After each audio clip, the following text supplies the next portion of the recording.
In today's video, I'm going to teach you how to apply a refund to an invoice in QuickBooks Online.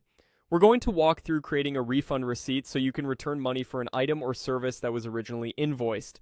This process records the refund properly, reduces the customer's balance, and keeps your books accurate.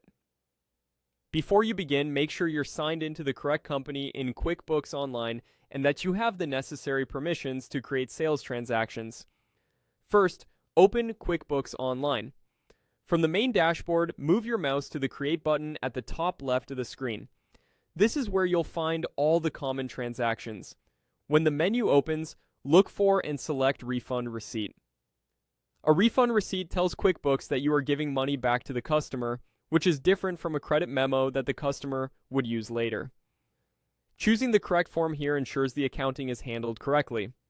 When the refund receipt opens, start by selecting the customer. Click into the customer field and search or scroll to find the correct customer. Take a second to confirm the customer's name and any identifiers so you don't accidentally refund the wrong account. If you're matching a specific invoice, it's helpful to have that invoice open in another tab so you can mirror the details. Next, choose the product or service you're refunding. Click in the product or service column and select the exact item from your list. Make sure the item you pick matches what was on the original invoice, including the quantity and rate. If the customer was charged sales tax on the invoice, check that the tax settings here reflect the same rules so the reversal is accurate. You can also add a description line that explains why the refund is being issued. This helps future you, your team, and the customer understand the context at a glance. Review the date on the refund receipt and adjust it if needed to reflect when the refund is actually processed. Double-check the amount, any discounts, and the line details.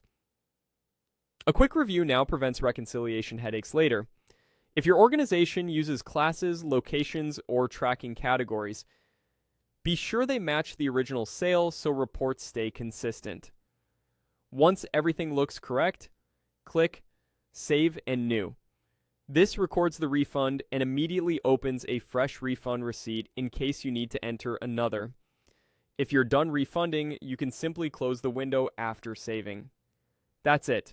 The refund is now captured and your customer's balance and income totals will be updated accordingly.